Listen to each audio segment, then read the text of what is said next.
American Top 40. At number 13 in American Top 40, a song from Arnold Schwarzenegger's most recent movie, and it's a ballad from Def Leppard.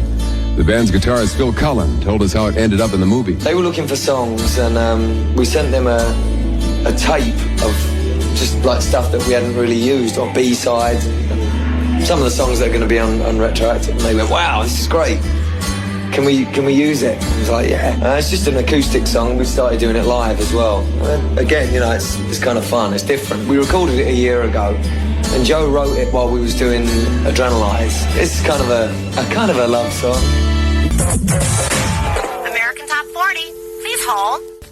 I'm Shadoe Stevens, and next at AT40, one of the biggest hits ever for Def Leppard. It was written by the band's lead singer, Joe Elliott, and he told us the whole story of Two Steps Behind. We were recording the Adrenalize album, and one of the weekends I begged Pete Woodruff, the assistant engineer on the Adrenalize album, to stay in Dublin and record this song that I had. It was the kind of song that, you know, we'd got enough songs like that for the Adrenalize album, but I wanted to get it out of my head and down onto tape. And when we were thinking of doing some B-sides for the singles that we were hoping to release off the Adrenalize album, Phil suggested that we did Two Steps Behind acoustically. So we just got 3 acoustic guitars, sat in a room and just banged it out in 2 or 3 hours. It was released in, I guess, May or June of '92 in England as a 4th track on a single release, and I think it was Make Love Like a Man. It was like a D-side for what it's worth.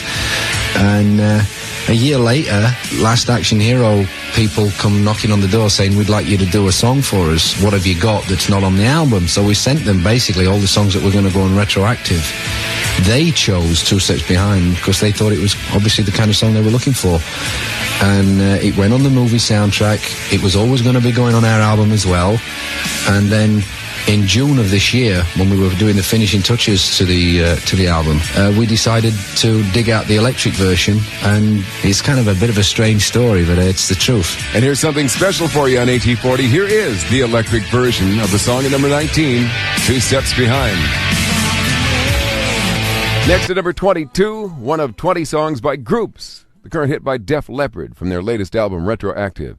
Singer Joe Elliott says Miss You in a Heartbeat goes back to their last album, Adrenalize. Phil wrote that song about the same time that I wrote Two Steps Behind. It was like mid-album, but we already had Have You Ever Needed Someone So Bad and Stand Up, so we didn't want a third ballad. So basically, he gave it to Paul Rodgers, who recorded it for the Law album. And that was the first recording of the song that was ever released. We then did it as a B-side back in April of '92, an electric version, which is track 12 on the album. And it was just one day I was sat at the piano playing Let It Be or something like that, messing around. And I started playing Miss You in a Heartbeat on the piano, and Phil came running out of the kitchen where he'd been making coffee or something and said, wow, that sounds great, why don't you go and record a piano version of it? So I just put the piano down, and again it sat around on the shelf for a year until we started piecing the album together.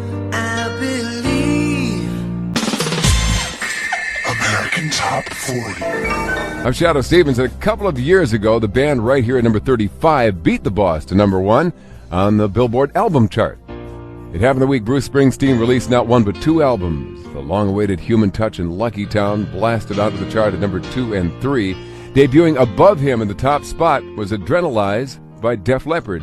And we asked singer Joe Elliott what that chart achievement felt like for the band. It was great. And we were like, wow, it's still number 1. It's like, wow. And again, you know, this went on for 5 weeks. If I'm totally honest with you, when Hysteria got to number 1, it was probably the most excited we'd ever get about a number 1, because that was the first time we'd hit number 1 in the States.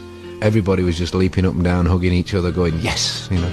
And we did do the same thing when Adrenalize made number 1. But I think it was exciting to think that the guy that represented in our eyes the American dream, this scuzzy little English band, were holding him from the number 1 spot. You know, it was a nice feeling, and that's no disrespect to Bruce Springsteen at all. But you know, I'm obviously going to be pushing for us more than I'm going to be pushing for him.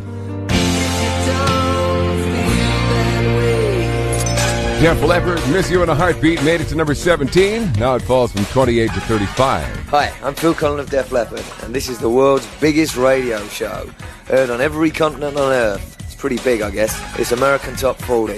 Stay tuned for hits and more. Back to back. Beat to beat. What you say? Back to back. Beat to beat. Say what?